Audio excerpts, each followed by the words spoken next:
Hello, students of English 101. Welcome to Learning Unit 2, which is about the narrative essay. A narrative is a story that has a beginning, middle, and end, and some dramatic conflict or revelation within the story. This type of essay is one of the easiest to write because it's the most personal. You'll be writing about a significant person, place, or event that has changed your life or caused an epiphany about the meaning of life or who you are, gave you a sense of what you wanted to do with your life or your goals, or perhaps gave you something to reflect upon for the future. For instance, the readings for this week are all types of personal narratives. Alice Walker writes about a time when she was blinded as a child and she had to change her concept both of herself and of what beauty is. E.B. White describes the lake where he used to vacation as a child. He comes back as an adult and reflects upon the passing of time and the way that our memories sometimes can be deceptive or at least be different from what the actual reality is that we experience as an adult. Scott Russell Sanders, who's a contemporary writer, describes tools that were left to him by his father and grandfather, and these tools become objects that lead him to reflect about the nature of work and the gifts that we give our children. These essays are linked in the readings unit under Unit 2, or the readings folder in Unit 2. You do not have to read all three. You can choose two to write about for your discussion post, which is due on Sunday, but do read ahead and post your reflections Thursday or Friday or Saturday. Give your classmates time to respond to your thoughts, and so you have time to respond to them as well. Also, the second part of the discussion post is writing about an object, like in The Inheritance of Tools by Scott Russell Sanders, that has meaning for you, and I'm asking you to describe it using all your senses, which is a great exercise for the type of writing that you'll be doing in your narrative paper. So the discussion posts are a place to practice what you're going to do, and you can use what you write about in your discussion post for your narrative. This week, the grammar topic is nouns and pronouns, agreement with nouns and pronouns, and subject-verb agreement. In many essays, I will ask you not to use personal pronouns. Try to avoid using I think and this is my opinion, or pointing to your reader and saying you should do this or when you do this. Instead, be more specific about who do you mean by you: students, military members, teachers, people. It could be specific with your antecedent. And that's what this grammar exercise asks you to practice. If you look in Learning Unit 2 under the Jump In folder, you will see a short summary of the rules for pronoun antecedent agreement and also for subject-verb agreement. Most of this information is pretty basic and intuitive. You use a singular pronoun to refer to a singular antecedent. You use a singular verb with a singular noun. But some of these topics get tricky, such as when you use a qualifier such as either, or, neither, nor. In those cases, the verb should agree with the noun that is closest to it. So if you say neither the cats nor the dog has dinner, has agrees with dog. If you said neither the dog nor the cats have dinner, the verb agrees with cats. Also, the other tricky one is when you use who or whom, and basically you need to remember that if you were going to say him, you use whom, so those two m's at the end of the word can be your mnemonic device. I gave the book to him. I gave the book to whom. It's an objective form of the pronoun. Who is the subjective form. Who is going to the store? He is going to the store.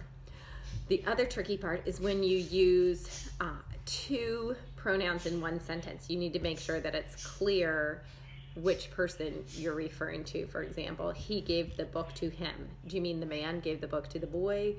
The man gave the book to him. Be specific. If you try not to use two pronouns in one sentence. Also, be careful about indefinite pronouns, which are words like some, many, those, few.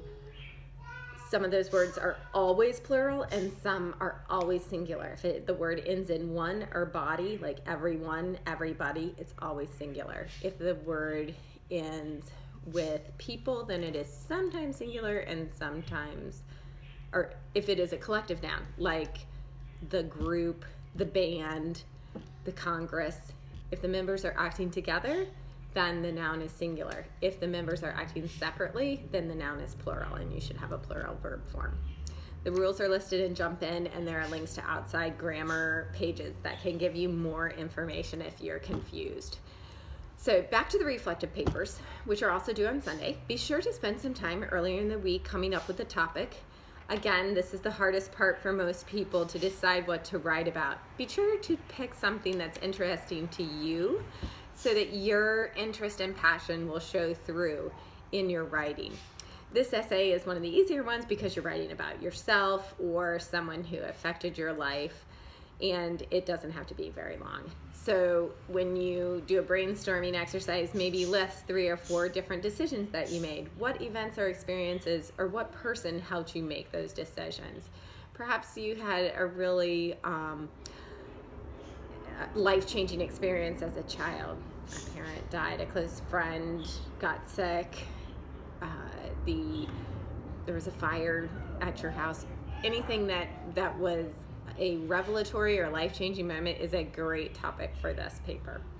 If you write about a mentor, make sure that your focus is not just explaining about why this person is such a great person, but how this person affected you, or a particular moment when this person said something or did something that gave you motivation or inspiration. Once you've chosen your topic, go back and do some brainstorming about how to describe your topic. What did you hear when you were at this place? What was the appearance of this person? What did this person think or say or do? If you're talking about a place, what odors or sounds did you hear when you were there? What feelings did you experience? Was there anything to taste? Could you taste the corn on the breeze in the warm air of the summer sun? Compare objects, which is using a metaphor or a simile. When you say something is like or as something else, that's a simile. If you say, my love is a red, red rose, that is a metaphor.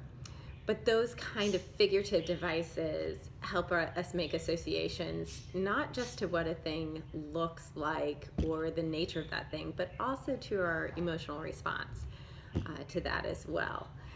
So consider ways that you can be descriptive. Also use concrete, specific language. Avoid words like interesting, nice, or thing. Instead, tell what makes that place or person interesting. What do you mean by nice? Generous, cheerful, affectionate? What characteristics make that person a nice person? Try to be as concrete as you can when you describe something. For instance, I'm sitting in a seat. I'm sitting in a chair. I'm sitting in a lazy boy recliner. Which one creates the most vivid picture in your mind? You can also use vivid active verbs to create more action and interest in your writing. You could say, I walked to the store. Maybe I strolled to the store. I ambled to the store. I stumbled to the store. If you want to use run, did you run? Did you race? Did you leap? Did you glide? Try to use as interesting of verbs as you can. And there I use that word interesting, but active and vivid are the key words to remember. Don't shy from using your thesaurus, but also don't use words that you typically wouldn't hear in normal conversation unless that is the tone that you're after. So be aware of the connotations and denotations of the different word. Connotation being the emotional feelings associated with words, and denotations being their dictionary definitions. As you look at the 3 essays, or the 2 essays that you choose to read, look at the way the authors create their characters or bring their stories to life. What metaphors or similes do they use? How do they give us an impression of what a person was like? Do the authors use long or short sentences, or a combination of both? How do they compose their essay to make it interesting to read? And how do they indicate to the readers what point they are trying to make? What is the high point of their essay? What is the main focus that is the center of the essay as a whole? What feelings are you left with when you finish reading? So try to analyze those essays, not just for figuring out what their main point is, but also how they convey that idea. There are also some student essays linked at the Rowan State website that is linked in the learning unit under all about reflective or narrative essays. So you can also look at some student essays to get some ideas, but make sure you do not copy or in any way plagiarize information that you can find on the internet. So once you have your topic and you have some ideas about your main focus, ask yourself how to build some dramatic conflict or dramatic interest in your essay. How can you get your reader interested in what you're about to tell us? You're not going to tell us every detail step by step. This is not a long enough essay to do that, but do lead your reader to that particular lesson or understanding that you want to convey. What stands out about this crisis in your life? What did the mentor tell you or reveal to you that is something true about life? Direct your reader's attention to that moment. Use foreshadowing or building anticipation. Consider how you will begin and end your essay in order to draw your reader into your story and to draw your reader's attention to what you are about to write about. So you need to create a little world for your reader to step into so that they have a better understanding of who you are and what you know and what is universal in your experience as well. Either maybe the truth that you learned or the way that you changed or came to a decision. We usually find that memoirs are most interesting when the author is really, really unique or really, really like us, so that we have a lot to identify. So those two different aspects of a personal essay, very different focus, but very similar in the way that they leave the reader feeling connected. So as you conclude, remember to summarize what your main focus was. We will talk more about creating interesting hooks or leading statements that draw your reader into the essay. And we'll also talk about writing more conclusions in the next unit. But do consider how you will conclude. Maybe you draw attention to that universal lesson, or perhaps you look to the future, summarize what you've learned and look to the future. What brought you to where you are today? Where do you hope to be in 5 or 10 years from now? This essay doesn't necessarily have a thesis, but that epiphany or revelatory idea should be your focus and lead your reader to that moment. Again, if you have any questions, please do email me at ejcook1000@gmail.com. I'm happy to answer any questions and to help you narrow your focus if you're not quite sure how to come up with a topic.